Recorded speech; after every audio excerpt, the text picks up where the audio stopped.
G'day listeners and welcome back to another episode of the Keeper League podcast. We're the AFL Fantasy podcast that doesn't talk about the superstars. We only talk about the less knowns and the players who bring value to your draft and Keeper League teams.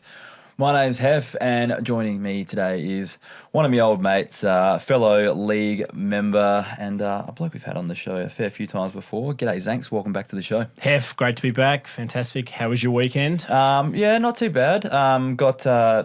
We had kids soccer on Saturday, and we got invited back to another family's house for a play afterwards. And this will only be a few hours, like it'd be fine. You know, I'll be back at home in the afternoon to watch the footy. Anyway, we left at like 5:30 p.m. So like, I had an awesome time. But like, it was the whole time I was thinking like I was meant to watch games today and catch up the ones I missed yesterday and that sort of stuff. So the rest of the weekend turned into a bit of a rush. But we had a good Saturday, Arbo, so that's fine. Yeah. How was your weekend? Pretty good. Went and supported one of my mates, Armsy, from our home league, who ran an ultra marathon. It's a backyard one. So basically you run 6.7 kilometres every hour. He ran just under 95 kilometres, which is a gigantic effort, but the actual winners only finished today. They ran 75 laps, so just over 500 kilometres. That is incredible. Without sleep, so it's kind of amazing to watch that. But 500 kilometres without sleep. Yeah. That is... Like, I just can't even fathom that. Like, I looked at our mate Armsy's numbers and his time and his distance and stuff, and like I've run a marathon before, and I like the amount of pain I was in after that. He ran twice the distance. He did two of them. Yeah, like I don't even understand. And like, yeah, just knowing how much like effort and time this guy puts into training was just like amazing effort. So shout out to Armsy out there. And we do have quite a few listeners who are runners as well, so they'll probably appreciate hearing that as well. But enough about life. Let's talk about real life, which is our fantasy life. Yes. How's your Keeper League season going? Because I reckon the other week you beat me in a matchup, and I think you sent me a text saying your team's finally arrived. I'm only 2 years away from being 2 years away, so that's great. You told me your team has arrived after you beat me. Now my team's above you on the ladder. What's going on? I got beaten by Kays after captaining Whitfield over the weekend, who had the padlock thrown on him by Murdoch.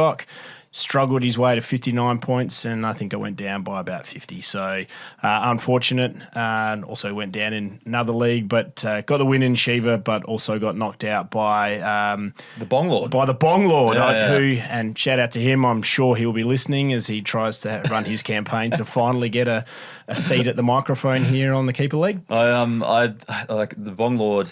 He pops up on the socials, and Damon mentions him.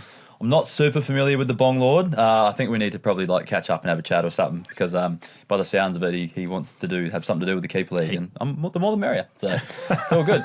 just with a name like the Bong Lord, it just troubles me a little bit. But anyway, we had our mid-season draft today, Zanks. Not a lot in the pool. There was James Trezise was probably the biggest one in our pool, I thought.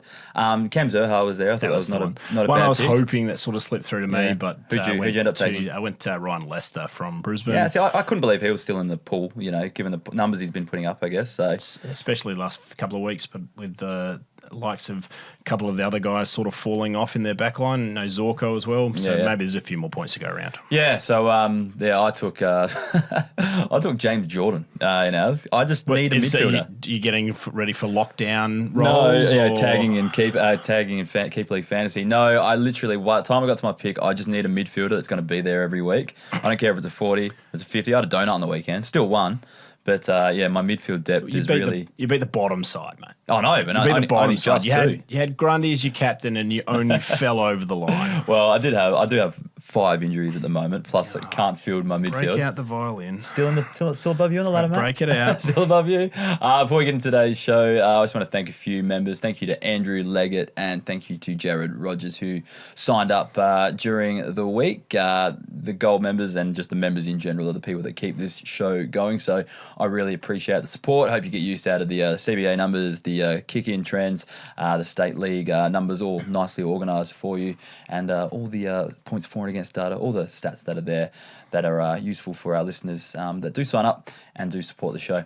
Anyways, let's get into the first match of the round. First one we're talking about is the Brisbane Lions versus the Geelong Cats. And the first player I want to talk about is Levi Ashcroft. Now, I think we've just got to make him too good for the podcast. I don't know why he's still in the show doc every week, but he just hasn't officially qualified. He hasn't done that Hasn't got the scores up. Hasn't done the 380s in a row to officially qualify. But you know me and a few people out there, a few gripes. Sometimes I just tick him off when the ownership numbers are up high enough and he's doing well enough. Like if you look at his last 3 average, he's averaging 87.7. So. Yeah.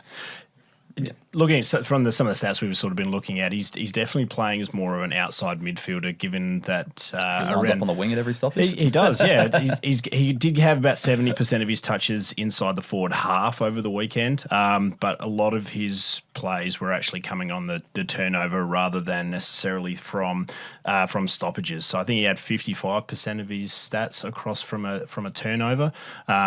Rather than winning the ball at the stoppage with, and that's one of the reasons why I think someone like a McLuggage was probably having a bit of a down day as well. Yeah, okay, that makes sense. Also, I guess Sheen Mullen was being used in this game, but he went more to Neil in this game. So yeah, McCluggage probably wasn't as affected like he usually is when he plays against the Cats. But the other one I've got on the Brisbane side of things is Bruce Reveal. He only had the 60 points, but the interesting thing was he was playing in defence this week. He was locking down someone. I cannot remember who it was, but he took 5 kick-ins for this one, but he only played on for 2 of them. So that's some rookie errors right there. Huge points there still to be grabbed. Yeah, he's got to work on that. Work on playing on at every position he gets. He went in that draft today purely because people knew I wanted him in the draft. This is the downside of having a podcast. Everyone in the league knows what I want to do. And we're positive you run this podcast just to troll some of the people in the home league to make sure that they pick players that you don't actually want. No, the only reason I wanted him is because he's the only midfielder at the time was the only midfielder in our waiver pool, or I guess our draft pool, that was putting up an 80 every now and then. You know what I mean? Otherwise, I'd have to resort to people like James Jordan like I did today. But anyway, we did talk about Sheen Mullen, who's doing the tagging roles. It's really hard to pick up who he's going to go to at a team like Brisbane, though. Like doing the projections last week, I was like, do I bump Neil down? Traditionally, he's gone to McCluggage. Like, what are we doing here? And I ended up just bumping them all down at the end of my projections, and it seemed pretty effective because none of the Brisbane midfielders actually did anything in this week. So. Yeah, Mullen, he was involved in 19 different chains of possession through this, which is probably up from his average from around about 16. So he was definitely getting busier around the ball a lot more. And he was also getting the ball a lot more around the forward 50 than he has the rest of the season so far as well. I think just like for him, if you're going to follow the best midfielder around in a game, though, like you're going to pick up a few extra points. Yeah, you're going to go exactly where it is. Yeah. Been pumping up Shannon Neal for the last few weeks. He's a player that I think when Geelong are on top, he can be handy. I think Geelong is starting to hit their stride a little bit now, so I'd expect some pretty good scores from him over the next few weeks as well. He's obviously prone to a few low ones here and there too, but he only needs, like in this game, saw him kick only 2 goals, but take 7 marks, and that's enough to give him an 80, an 88. So, yeah. Anything you wanted to? The only thing I was going to say is obviously he's got the Swans next week, who I think some of the more key forwards aren't scoring quite as well against. The hardest team. Yeah. So probably something to sort of take into mind if you're trying to grab him off a waiver or something like that. Maybe is a stream opportunity, but also maybe just something to take into account. Yeah, that's very true. And then the other one was Ollie Henry had a good game, kicked 2 goals, playing that third tall, but the higher half forward role, so he kind of gets less heat.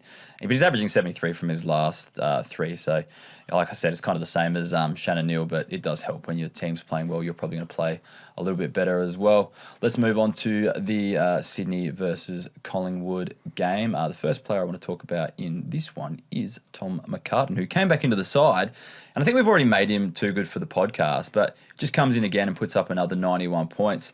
And if you look at his last 3 averages, averaging 93 from his last 3 and then 84 from his last 5. But I think the other thing is as well, like it probably goes into the fact that the key forwards aren't scoring against Sydney. It's probably as a result of a lot of the marks these guys are taking defence, and it's helping their fantasy scores, yeah? Yeah, we marked him down as a sweeper. So basically he was involved in 36 chains of possession, but absolutely none of them were in the contested zone. So every one of his possessions came from outside of 10 metres radius from a stoppage. So he was definitely basically just playing that sweeper role where he can get on the outside and then play that interconnecting possession divider. It probably helps in this game where like all of their key forwards at the moment, and then Jack Buller had to go into the ruck for a bit and things like that. So like it probably does help.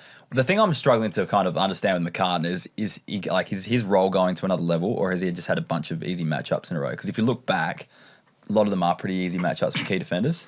Yeah, I mean, he also had that 6 rebound 50s as well. So being able to start that chain through that turnover and move the ball, I think there's a lot of the Swans flicking the ball around throughout that sort of area as well as they transition it. But yeah, he probably is sort of lifting a level rather than necessarily playing against the level of opposition that you sort of flagged. Well, that's good to know. Next one is a player I wouldn't usually talk about. Sam Weeks had the 90 points, had the 21 disposals. We've just found a lot more of the footy.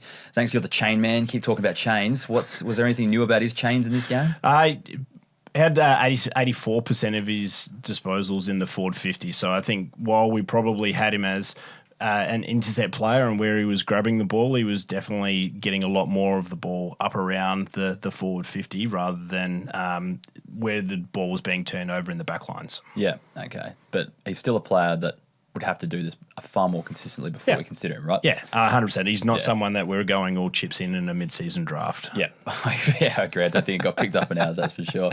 Now, is it Roan Steel or Rowan Steel? Because I've heard it pronounced by various commentators in different ways. Roan Steel? Right. I always thought it was Roan, but then I guess we've seen a few commentators over the weekend have a few blunders with, the Moons and the Ben Mackay. What are you doing there, brother? Asking that question. You didn't see that one? No.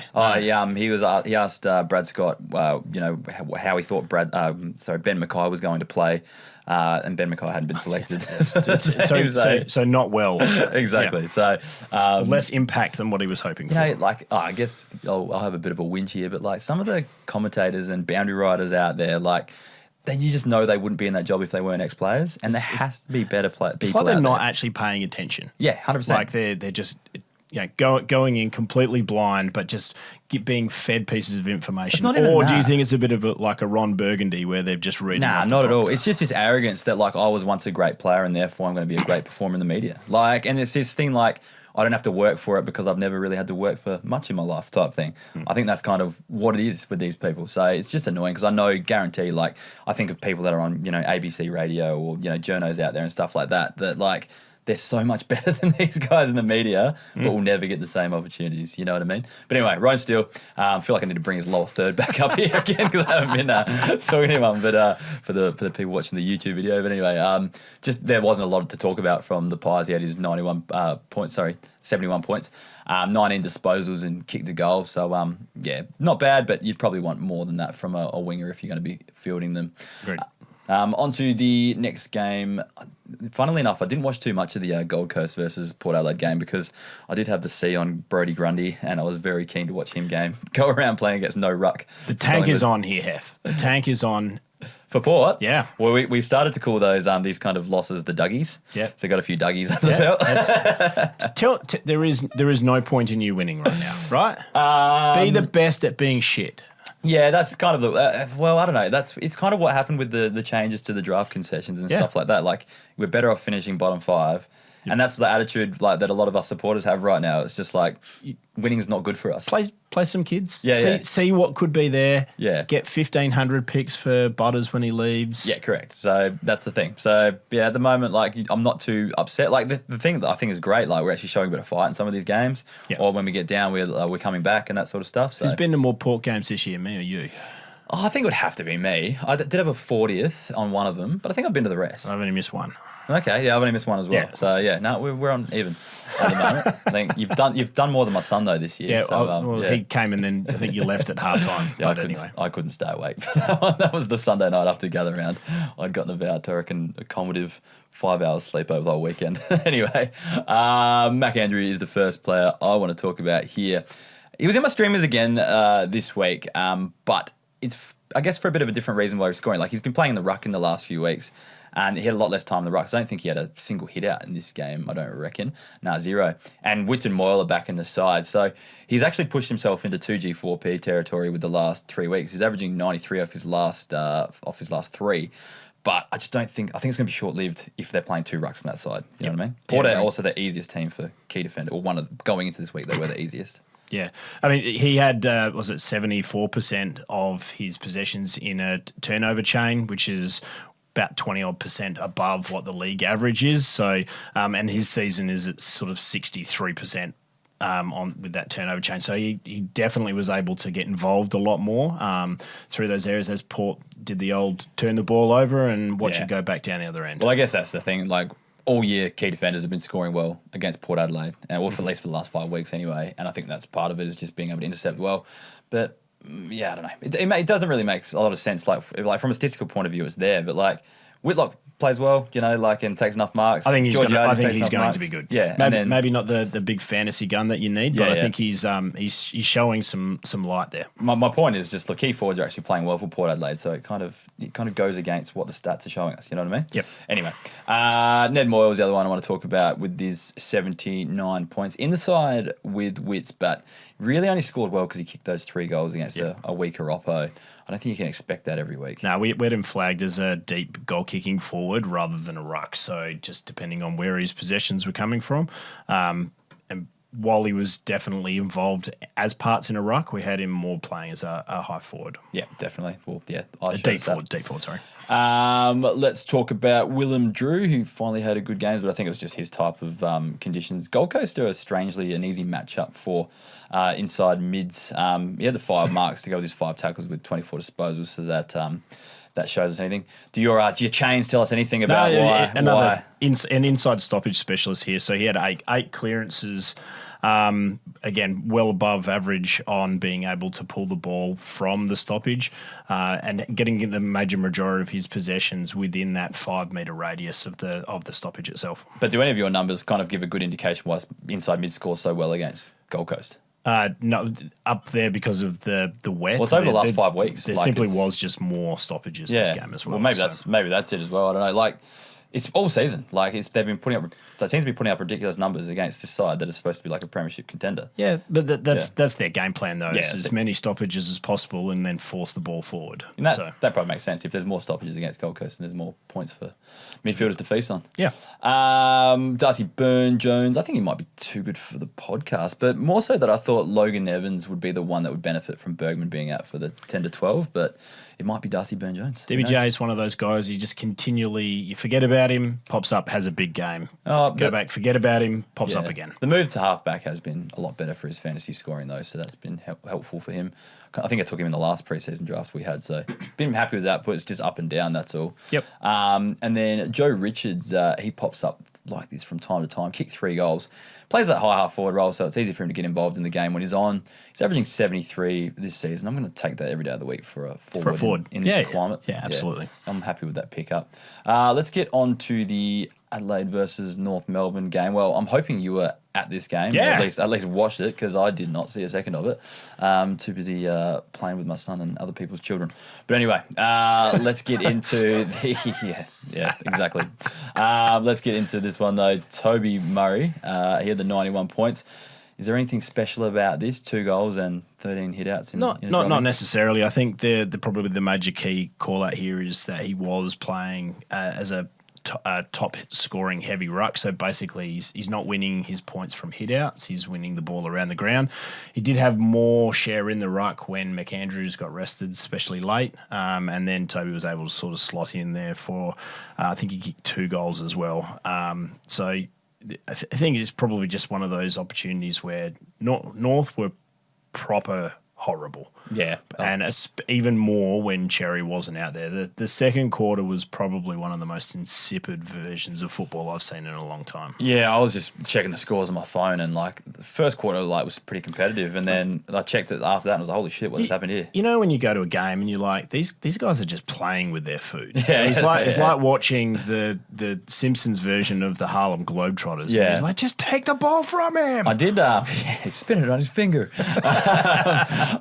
I listened to Fireball this morning. I don't usually listen to SEN and Kane Cause and that, but they were saying on there that the Crows, it seemed like the Crows got their handball game on a lot more in this game, like been trying to be a kicking side, and it just allowed with a lot more possessions and things like that. When there is almost zero pressure and you can run the ball away and then link up and handball, it looks so easy. But by the same token, I have a feeling if we tried to do that against the better opposition, we were one handball away sometimes from a turnover, which would have been back down the other end on a shot on goal. So I'm more marking it down that North were horrible rather than the Crows were great. Yeah, that makes sense. We will move on to the North Melbourne side of things. Not a lot else to talk about the Crows. The good players were good and the normal players were just their normal selves in terms of fantasy anyway. But yeah, Paul Curtis, he's averaging 81 from his last 5 games. He's just picked it up in the last few weeks. You know? Yeah, we got him as a zone dominator. So basically, what does that mean? Basically he only gets his possessions in an area of the ground, so he had 83% of his touches within the forward 50. So he's simply not playing as high up the ground as what you might want one of those small forwards to be able to accumulate. Nice. But at least it was interesting that simply because he kicked his 3 goals and had a couple of goal assists in there to be able to help build his points. Zone dominator. I like it. Yeah, we got who came up with that one? the whole heap of different roles that we've sort of got to be able to talk about their players and their roles rather than necessarily just being a forward or a back or a mid. Fair enough.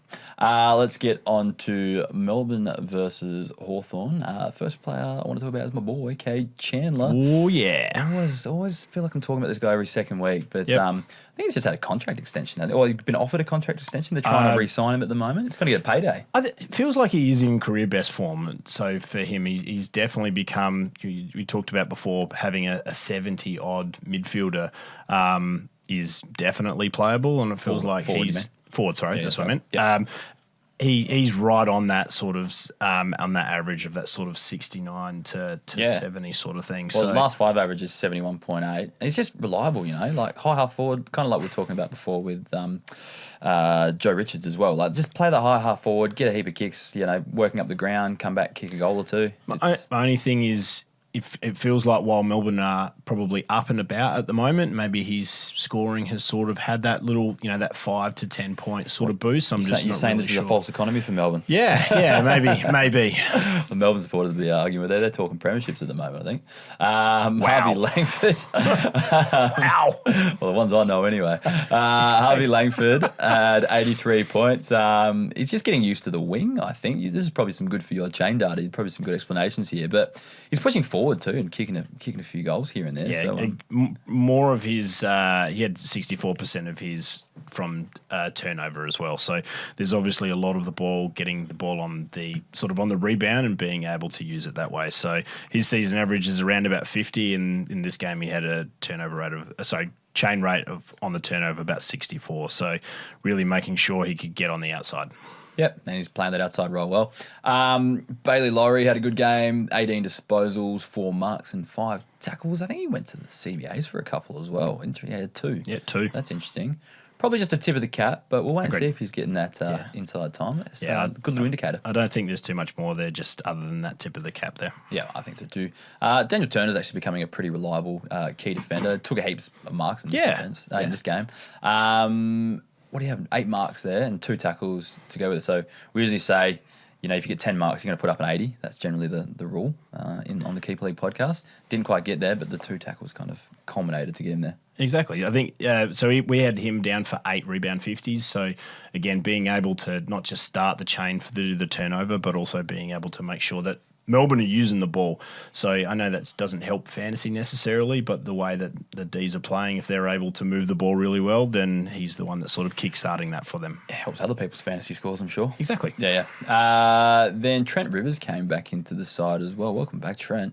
Back in the midfield as well. He had a 35% increase in terms of CBAs on his last 5-game average, which I thought was interesting. So they were kind of not using him before, and they've brought him back in and they've chucked him straight back into the midfield. He's too good to not be playing through that area as well. I know they've got some other blokes that they're sort of been chopping and changing, but he's way too good not to be. Just wondering who it affects, maybe like Windsor or Steele. Steele's been down for a while. He's only been scoring 80s. Like if it affects anyone else. I know that Viney's going to come back into the side eventually, but I think he's still a few months off, isn't he? Does he come straight back in? I don't know. Apparently on the Footy and Friends podcast, because I think Mick Barlow works with Todd Viney, which is Jack Viney's dad, and the word is that he still has a spot to play, role to play in that team. Yeah. So hard to go past a stalwart like that, especially correct. someone that's so hard at the footy as well. If you rewind to pre-season as well, there was talk of him and Steele being the 1-2 punch. So, yeah, I think it's still probably going to happen at some stage. Just have to see how he works back in, gets into fitness. So, a podcast note on this one. You've got pat myself on the back for this next player. Oh, Blake Hardwick. Yeah, because I had him in my streamers, my streamer graphics. Right. I pat myself on the back for giving this one to streamers. I did get a message from Matty DeSena as well. He said he wished he saw the post before he dropped him to the waivers before this game because, yeah, he put up a pretty handy score of 82 there. And like it was just all based on medium defenders versus Melbourne. Melbourne giving up a lot of points to medium defenders, and he was the one that was in the streamable range, really, in terms of started on the ground. So that's all there is for that one. Exactly. Let's get on to the Carlton versus Western Bulldogs game. I watched this game in its entirety. I don't know. Am I crazy? I don't know. Well, there was nothing else on. That's true. So, but good to see Carlton get a win. Yeah, but again, if I'm talking to our mate Hutchie, Yeah. talking to them about the Blues, and I'm like, mate, if you're going to be shit, be the best at being shit. And he's like, but we needed a win. I'm like, it's the worst thing that they could do. Especially with, what's his name? Cody, the draft pick that they've got coming up. I can't remember his name. No. It is Walker. Cody Simpson. Yeah, that's a swimmer. Anyway, near enough. They do need to kind of, and if they finish bottom and they bid on Dougie Cochran and we match it, they get an extra pick. So finishing lower than Port is a good thing for them, and it's kind of like a tank off between us and Carlton, really. And it's this week we play each other. So good old fashioned proper tank off. Is like a spoon for it, or is there a? It's probably a bit early in the season for that, but look, definitely, I don't think either teams will be trying to win out there. Really trying hard. Yeah. First player is Matthew Carroll. He kind of had a breakout game of somewhat. It was a big game regardless. 16 disposals, 10 marks, kicked 3 goals at 100% disposal efficiency as well. So playing on that wing, but pushing forward, taking a lot of marks across that half forward line too. I have him down as every disposal was effective. There you go. So yes. Well, glad we're on the same page there.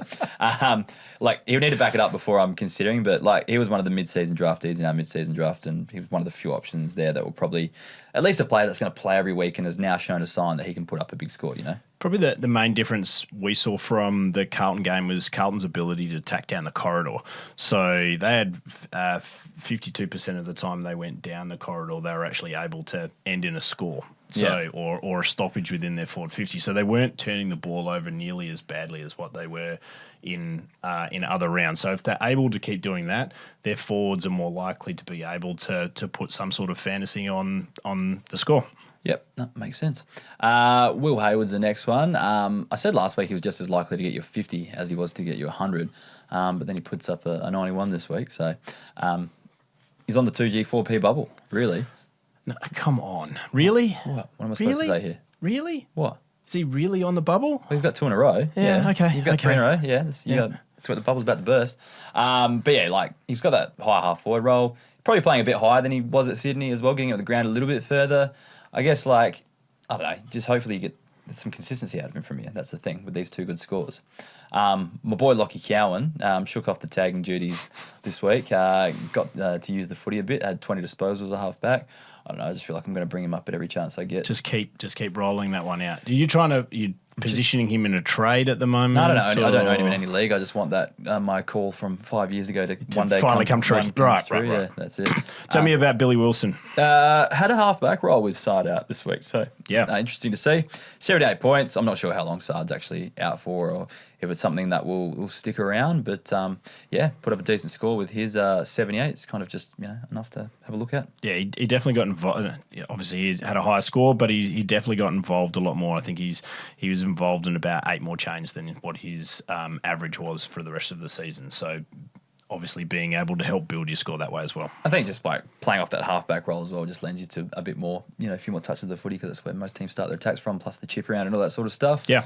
And then Jack Ison, he's just a player that I liked out of the draft. It was a real solid debut, kicked a clutch goal. He's very much claimed off the waivers this week. And actually, speaking of waivers, I forgot to mention something earlier, that Sam Swadling had a massive game in the 2s for Collingwood, who was a pretty decent underage, well, not underage, but I think he was a mature age, if I'm thinking correctly. Can't remember. But anyway, whatever league he played in last year, he was a good fantasy scorer in it. So what was his role? He's a midfielder, I'm pretty sure. Okay. Yeah, But they've got their other midfielder coming back. They do. Week, but they have Scotty been Pendlebury, they've been rolling Angus Anderson. They've been resting Ned Long and all that sort of stuff. So Ned might have to ruck this week. Oh yeah, that's true. Yeah. I don't know what they're going to do in that situation, are they? But anyway, so Jack Ison as well. A very picked up player off the waivers this week. And Joel Fraser on the Western Bulldogs side of things finally got his too good for the podcast status.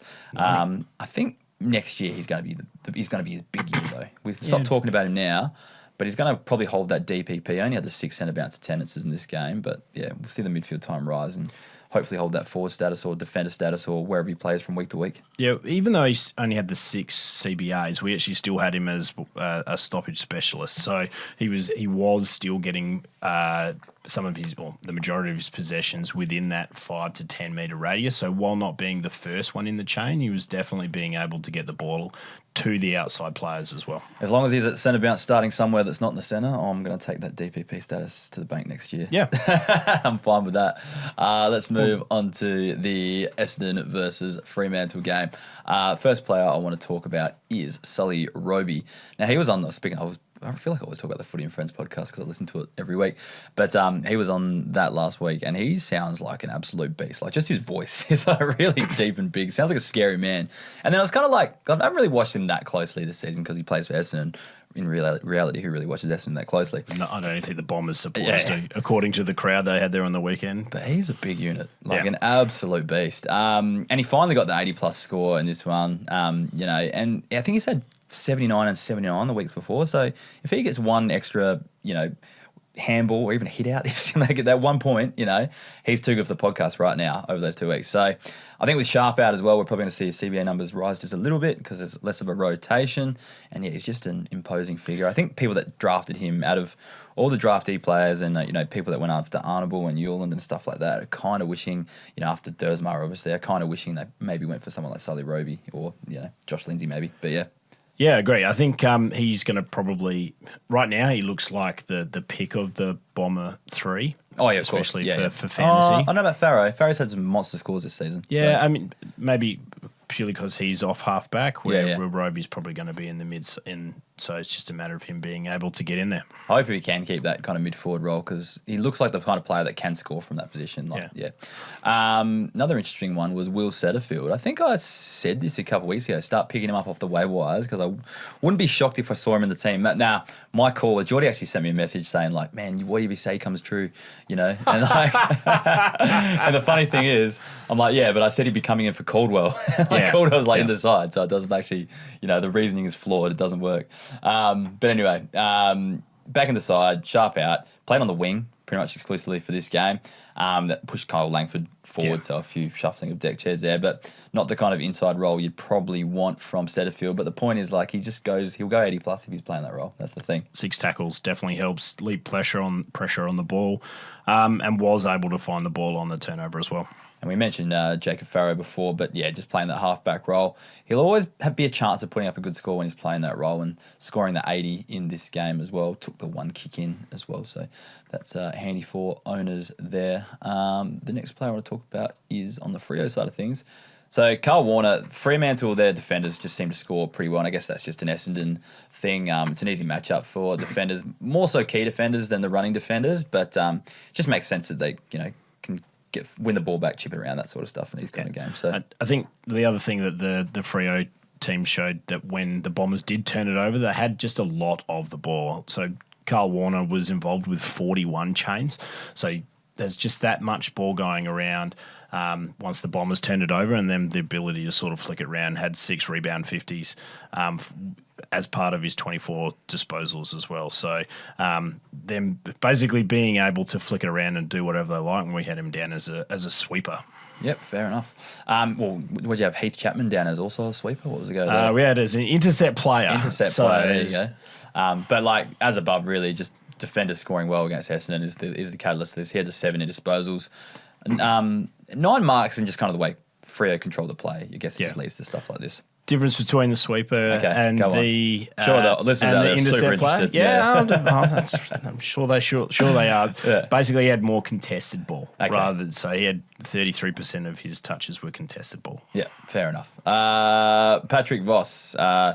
only had 7 kicks and 5 of them were goals. So that probably tells you everything about his score. If you could get points for celebrating, I think he'd be the best player one of the best, probably Tapley as well. I think he's getting into areas where he's just a knob now. Like I don't mind you celebrating with your teammates, getting around your crowd. Yeah. Don't run at the poor the 280 Bombers supporters that have rocked up in the rain. Give them a break. They did delist him, so I think he's got a fair point. Okay. I don't think he's just the smartest tool in the shed. That's all. I don't think there's too much malice in it. It's just monkey see, monkey do, really. Yeah. Anyway, Matthew Johnson is the last Freo player I want to talk about. 50% CBAs. He's only averaging 23% for the season, so I guess that's just something to watch, given that he's bumped him up and then put up an 80+ score. Who did he bump out? I think Young is out of the side, so it's probably. But I don't know, injured. But wasn't he that last week? I can't remember. But that's probably just maybe rotating a few through and testing it out there. Let's move on to St Kilda versus Richmond, and poor old Richmond. Are they even going to be able to field a team next week? Or Not after they had another 3 more injuries this week as well. So yeah, that's a bit sad state of affairs. But again, if you're like me and you're looking for midfielders and mid-season drafts, like it's very hard to pick a Richmond player that's not going to play. Yeah, but they're probably just as likely to get injured though. That's the thing. Yeah, they're going to be in and then out of your side. Jack McRae, he put up a decent score. Finally rewarded owners. I think he had a good score earlier in the season, but I think he was injured, then had a stint in the VFL and only had the 61% time on ground and managed to put up a 125. I'm hearing retirement game. Yeah, I think it might be. Oh, I don't know. It's probably a bit harsh, but like he's come in against Richmond, low tog. And then if you look at their run coming up, they've got Freo, Hawthorn and Sydney across their next 3. So they're probably not going to be as easy as Richmond. Like you're probably right though. There's every chance of scoring 125 and then being omitted next week. Like that's the way it kind of goes with someone like him. But owners will be happy. So I traded him for Dan Houston in the preseason. So 31 disposals. That's after 61% time on ground is really good though, and still had 7 tackles in there as well. Yeah, so absolutely, he's obviously using all the petrol tickets when he was on. 100%. He's probably spent after that. Yeah. Anyway, Jack Carroll, your man. Yeah, I can see a few claps going on here. I knew you'd like this one. 25 disposals. Again, bit of Richmond factor, but it's not the first time he's done this season. He's done some nice things like some link up play. I think there was one where he took the ball off half back. Kicked it forward, then ran up and got the handball back and delivered inside 50. Then, 10 marks among the chip around. Used the footy well. I think, 84% disposal efficiency. Happy with that. Last 5 averages 73. You picked him up very late. Very late. Yeah, I think I snuck in on maybe 3 picks before you. I was very upset when you took him. Always fantastic to get one. One of us has always owned him every year, basically. Yeah. So I'm a bit sad, but you got him. I think you after Link McCarthy as well. I snagged him from you, but then I feel like I got the good. You definitely won that one. Yeah. How did this guy score 121? Ben Miller. By taking 15 marks. That'll probably do it. Probably the only key defender they've really got going for him. Played 100% time on ground. That also helps as well. You just don't come to the bench and you're always just down there trying to, fend off all the bullets coming your way. 100% time on ground. But yeah, you won't do it very often, I wouldn't imagine. No. Tip of the cap probably Ben Miller, I think. Agreed. James Trezise, I'm pretty interested in. So I've actually made a waiver claim in one of my leagues, and I'm dropping Riley Bice for him. It's a very shallow league. We only keep a few on the reserves list. But yeah, he's playing in defence for a lot of this one. It'd be interesting to see what you have him classified as. But yeah, just found a lot of the footy. Like in previous weeks, he's been starting on the wing and then pushing back, but I didn't really watch the wing attendances real closely in this game, but it felt like he was half-back for most of the game. But then, Tigers just not being able to get the ball forward, so they was chipping around. And then he plays Essendon this week as well, which could be, a decent score for him there as well. Yeah, we had him as a sweeper. So, so still playing behind the ball and being able to use the ball on the outside. Yep. So, hopefully that role continues at least for one more week. So, playing against Essendon, there should be probably play inside mid this week, considering they got no one else. Yeah, probably, He probably ruck as well. Who knows? Sam Grill is the next one on the list. Just good to see him put up a semi-reasonable score. It'll take time, but he'll be fine. We just got to be patient with a guy like Sam Grill. Gotta love when he grabs the ball and he's just away, just takes on with his pace. That's what you want to see in a draft. Watch. Yeah, agreed. 100%. And then this one was interesting. Seth Campbell, only the 63 points, but had the 16 CBAs. Again, Matty DeSena messaged over the weekend. He was really complaining that he was getting more CBAs. Seth Camp was getting more CBAs than Sam Cumming was in this game. So, Essendon this week as well. If he gets an inside role, he could be a little sneaky streamer. We'll get Friday on as well. You might be able to chuck him on the bench in a deep league or something like that and loop him on. See how we go. Yep. But yeah, anyway, field injury, Richmond, like long term, it's probably not going to mean anything. It's like these guys just getting kind of extended roles. That's the issue, I think. Agreed. At the moment, we'll move on to the last match of the round: the West Coast Eagles versus the GWS Giants. Before we get into the actual players in this game, I think it's Jack O. I never know how to say his name. Jack O, Jack Orr, Jack Off. Some people call him. He went large in the VFL, and given GWS's pretty putrid performance in this game, he might be someone that they might blood because he's been putting up some massive numbers in the VFL. So he's just one to think about. Maybe I should have picked him up off the mid-season draft this week. He's probably been picked up actually in our league. Yeah, knowing how deep it goes. But yeah, the next one is the West Coast player Bailey J. Williams. I want to pat myself on the back for this one. I had him in my streamers as well. Yep. Well, GWS were the third easiest ruck matchup coming into this week, so it kind of made sense. And I think so. 141 was your line on that one, or absolutely not. I think I had him for an 80. Yeah, right. And then Briggs got hurt also as well. He played out the game, but he wasn't 100%. I don't think. And then the 41 hitouts with the 2 goals, and he almost lost me in my match. I was going to say, so you picked him as your streamer, and then he just happened to be playing against me. So yeah, I was 400 points up going into this game, and I ended up winning by 7 points or something like that. Yeah. Then it was on the back of Harley Reid having the bottom team. Yeah, to the bottom team. Yep. Harley Reid having I had a donut. Let's put that out there. Still won. It came down to Harley Reid. It also was Bailey Williams putting up monster scores against me, almost 300 points between them. And he only needed to make up 400. It's a sign of a good side that can win under adversity. 100%. Right? That's the way I look at it. Yeah, still win with the donut. I would have beaten last year's premier with 2 donuts the other week, but I managed to get. There's tanking going on there. Yeah, maybe some tanking going on. Yeah. Well, we spoke of Harley Reid. I think that's his biggest game statistically. 34 disposals, 8 tackles, and 2 goals. Will we finally see the start of his 2G, 4P runs, Angs? I don't know. Like, he had a lot more of the footy than probably what I sort of could see with my naked eye, if you know what I mean. But I think he has the ability to win the ball. He just spends too much time arguing with the umpire and fighting people. Just put that energy in to actually win the footy, and he will be an absolute jet. Yeah, I think some of that is what makes him the player he is, though, as well. So it might be a good thing, might be a bad thing. Every single time he goes near it, he complains to the umpire, though. Yeah, well, I just want him to actually just put some consistent performances together. That's what I want to see from him. Speaking of guys who are having a crack at the umpire, Milan Murdoch, again, he was another guy that my opponent had this week. So he gave away a 100-metre penalty, I think, with the umpire. And then really giving it to him, too. Yeah. It wasn't a little, maybe I said this. No, he was pointing at him and shouting abuse at him. And then he got dragged, I think, after that, went to the bench after that, and then came on and just played like a man possessed. Ended up kicking a late goal and stuff like that. Fantastic last tackle. To run the clock out, kick the goal. Yeah, win on the game, really. Probably just worth noting that he tagged Whitfield, which was very effective, but also kind of tanked his own score a bit. You had Whitfield on the weekend, didn't you? I mean, as captain in my home league, and that probably lost me the game. I actually had him captain in my league with my Port mates, and I lost by 1 point in that league to a very bad side.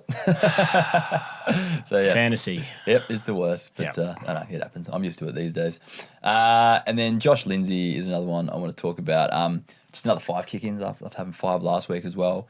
But 19 disposals, 17 kicks to 2 handballs, so very good ratio. But coming into this draft, he was the best user of the footy by foot coming into this draft. So it makes sense that he's doing it at AFL level. Also, the 6 marks I wanted to add in, so stick that up your Matty DeSena. His knock on him was that he doesn't take enough marks. But, I put that sort of stuff down to being the system you're in. You're going to take more marks if you're chipping around than a team that plays more directly, you know what I mean? And just because you're doing that at the Talent League, when you come to a struggling AFL side, you're going to be chipping around a bit more to keep the ball in your hands. He kicks the ball a lot more than what he handballs as well. So he's very conducive to that kick mark sort of handball. Kick mark type of game. Yeah. Who would you rather right now? Would you rather him or Grill or Dersma? Probably Dersma from what I've seen, but I was very high on Josh Lindsay coming into the season.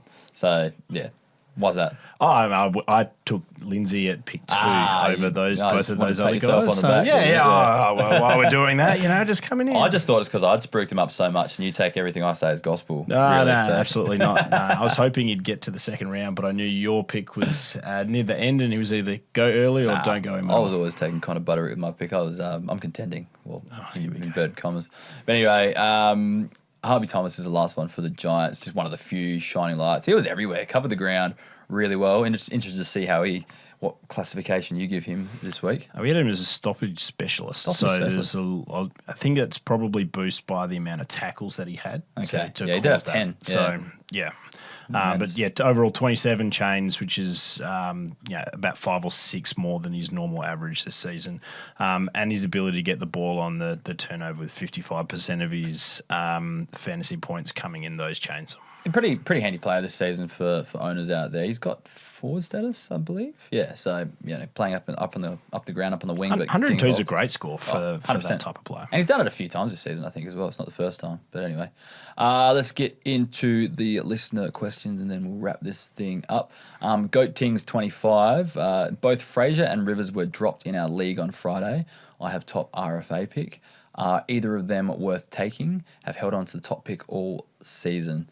I'd probably use it on either of them, to be honest. But Fraser's probably the one I'd go for first. Same here. I think the forward status really helps. And he's 2G4P now. And he's I think Rivers might end up being the higher scorer if he gets back into the groove. But because he's probably got more access to midfield time. Yeah. Right? Yeah, I do agree with that. But I think with the forward status, I've been liking Fraser at the moment. And I think this, sky's the limit for a player like him. At Cromisland, that's a nice little username there. Do you think the Cromisland? Cromisland, yeah. Do you think Blamires and or Pryor have any relevance in deeper leagues? I don't know. Pryor, I feel like they have Essendon just play him because they got no one else really. Like he's going to be very easily overtaken once they get a few draft picks in and stuff like that. Blamires I think he had a good was it VFL stat line last year, but again at North Melbourne, I feel like they're a team that need to kind of move past using players like this and start developing some of the younger players and stuff like that. If they're going to play them both in the back line, like Blamires may be a little bit different. Yeah. And he was sort of playing a quasi ruck role at the start. Blamires? It's half back. Blamires, yeah. Yeah. So, I don't know. Deeper leagues, you might as well throw something at them. So, Brisbane probably summed up Pryor. Yeah, best with what his strengths were. So okay, we'll leave it at that. Geordie's asking, hey, you gave us the most consistent players last week, but how about the most inconsistent? So for those who missed it last week, they were asked for the most consistent players between these bands, so 90 to 100, 80 to 90, and 70 to 80. So I'll base this purely on standard deviation, the coefficient of variation, and range. But the most the most inconsistent players in the 90 to 100 band are Jeremy Cameron, which kind of makes sense because you're a key forward, you either kick a bag or you don't type thing. Sam Berry, and that's probably more to do with his difference between lowest and highest scoring. Mm-hmm. And Will Ashcroft, inconsistent as well. So in that band, the 80 to 90 band, Isaac Rankin, I reckon that's a lot to do with his poor start to the season more than anything. Bailey J. Williams, the West Coast ruck, he's pretty inconsistent compared to his scored 140. Highest and lowest. Yep. And Scott Pendlebury. But I think that one might be a few low time on ground games and stuff like that. So there's always factors that kind of come into inconsistency, injuries and things like that it's hard to do without just looking purely at the numbers. Between the 70 and 80 bands, Jared Berry is one of the most inconsistent players. Hugh McCluggage is very inconsistent this season. I think that's injury affected though as well. Jack McRae is either scoring 60s or 120s. Yeah, no middle ground at the moment. And the last question comes from Jay Slice. With Voss gone, any notable role changes at the Blue Baggers? I saw the Harry Mackay ruck thing continued, but that kind of happened last week under Voss. Adam Chera was out in the wing. I'm not sure if that's been a normal thing, but he was seen to be spending a lot more time out there. And Billy Wilson was on the halfback. Well, I think we mentioned that earlier in the show. Anything else? Billy Wilson was the one that was probably the most noticeable. Yeah. But apart from that, I didn't really see it. That's the thing. And I was listening to all the radio on Fireball today, which I never do. I don't know why I did. But they were saying it wasn't really a different Carlton game. It looked pretty similar. It was just that they didn't have the fadeaway.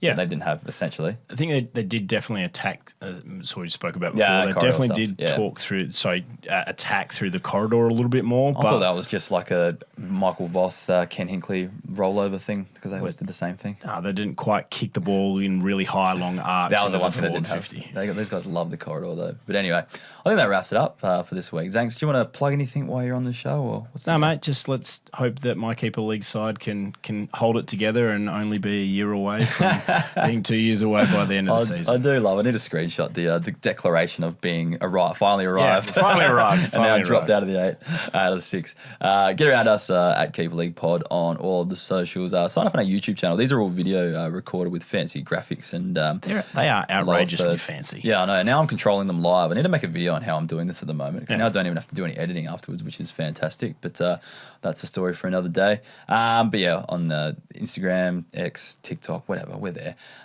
Give us a follow. If you want to support the podcast, please sign up as a member. And there's a link to our Discord group in the description if you want to join in or the chat, except Zanks, I don't want you in there because it's probably the one place I can post when none of my league mates can see it and give my points of view and opinions on things. So stay out. I'll boot you if you try to join. But anyway, thanks for listening once again. Thank you, Zanks, for joining us. And we'll talk to you next week. See ya.